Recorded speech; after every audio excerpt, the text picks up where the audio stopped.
안녕하세요. 진일교 목사입니다. 2023년 7월 25일 화요일 새벽 묵상을 시작하도록 하겠습니다.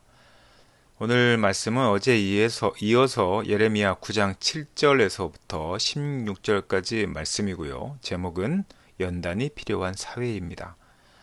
주제는 예루살렘 심판은 징계만 아니라 만연한 악을 심판하시는 경고임을 아는 것이고요.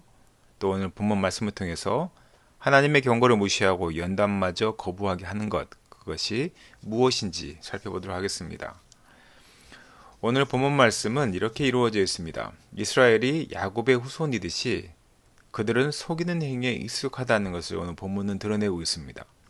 더 나아가서 거짓과 사기는 이스라엘의 본성처럼 나오는 것을 우리는 알 수 있다는 것.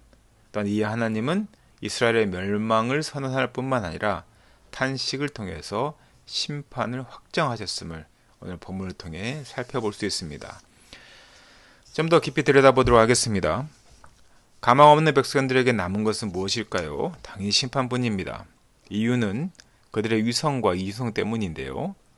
입술로는 평화를 말하지만 마음으로는 해악을 꾸미고 있습니다. 백성들도 치명적인 화살을 감춘 채 평화를 말하는 위선적인 삶을 살아가고 있습니다. 더는 기회를 줄 수 없을 만큼 총체적으로 싸웠던 것을 우리가 볼 수 있게 되는 것이죠. 이제는 환부를 드러내듯 그리고 재련사가 불로 불순물을 태워 녹이듯 하나님께서는 그들을 녹이고 연단하겠다라고 하십니다. 각과 속이 다른 모습으로 용케도 사람들을 속이며 살아온 이들에게 남은 것은 폭로와 그리고 수치와 자기 기만뿐인 것입니다. 하나님께서 조국교회에게 주신, 우리 대한민국에 주신 팬데믹이나 경제적인 공경, 개인적인 고난 등이 이 재련의 불이 아니었겠는가, 우리가 다시 한번 들여다볼 필요가 있는 것이죠. 그리고 이스라엘은 영광의 도시, 예루살렘은 영광의 도시, 희락의 도시, 그런 예루살렘이 하나님의 영광을 버리고 성전을 우상 숭배의 장으로 더럽히자 하나님의 영광이 그 도시를 떠나버렸습니다. 행음과 폐역의 백성이 있는 예루살렘을 떠나 광야로 가시는 대신 예루살렘을 광야로 만들기로 결정하신 것이죠.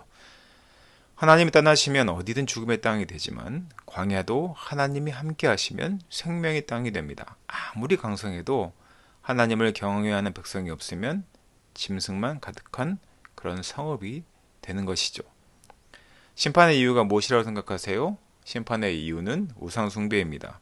하나님보다 더 귀하게 여기는 것들이 있다면 그들이 다 우상 숭배인 것이죠.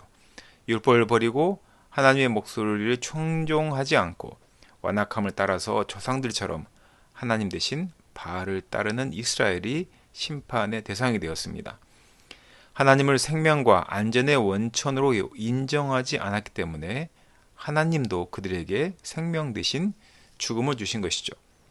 백성에게 쑥을 먹이고 독한 물을 마시게 하고 그들이 숭배하던 그 나라들로 흩어버리려고 하시는 게 하나님의 계획이었습니다. 내가 사실 도둑의 소굴을 드나들며 바알을 따르고 있던 것은 아닐까? 우리 사랑하는 성도들, 한번 자신의 삶의 자리를 돌아보았으면 좋겠습니다. 예언을 금하고 모욕하는 시대, 하나님의 말씀을 금하고 하나님의 말씀을 모욕하는 시대에 거짓과 권력을 이용한 사기와 약탈이 만연한 것은 당연한 것입니다. 거짓과 불의를 고발하고 심판을 선포하는 말씀을 거부하는 이 모습이 이 시대의 그리스도인들에게, 우리에게 또한 교회에게 있지는 않은지 살펴보아야 합니다. 우리 교회가 또한 사회가 무너지기 전에 도려내야 할 환부, 또 태워 녹여야 할 불순물은 무엇인지 다시 한번 연단되어져서 거듭나야 될, 정금처럼 거듭나야 될 그러한 우리의 모습은 아닌지 우리의 현실을 직시하고 하나님 앞에 온전히 돌이키는 우리 사랑하는 성도 되시기를 예수님의 이름으로 축원하고 부탁드립니다. 함께 기도하겠습니다. 에레미야 선지자의 예언과 말씀과 탄식이 없었다면 유대의 실상을 우리가 알 수 있었을까요? 다시 우리가 살아가는 이 시대에도 보면 우리 사회가 무너지는 징조들이 곳곳에 드러납니다.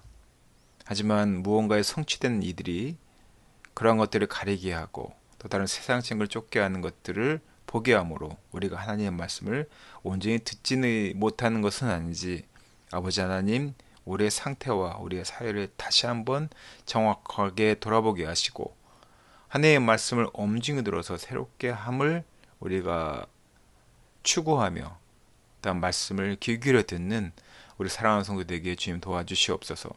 하나님의 경고를 무시하지 않게 하시고 우리의 삶을 연단하게 하셔서 연단을 거부하는 것이 아니라 연단 속에 들어감으로 우리의 삶의 불순물을 제거함으로 하나님 앞에 정금처럼 새롭게 태어나는 우리 사랑하는 제일교회 성도들에게 주님 함께하여 주시옵소서.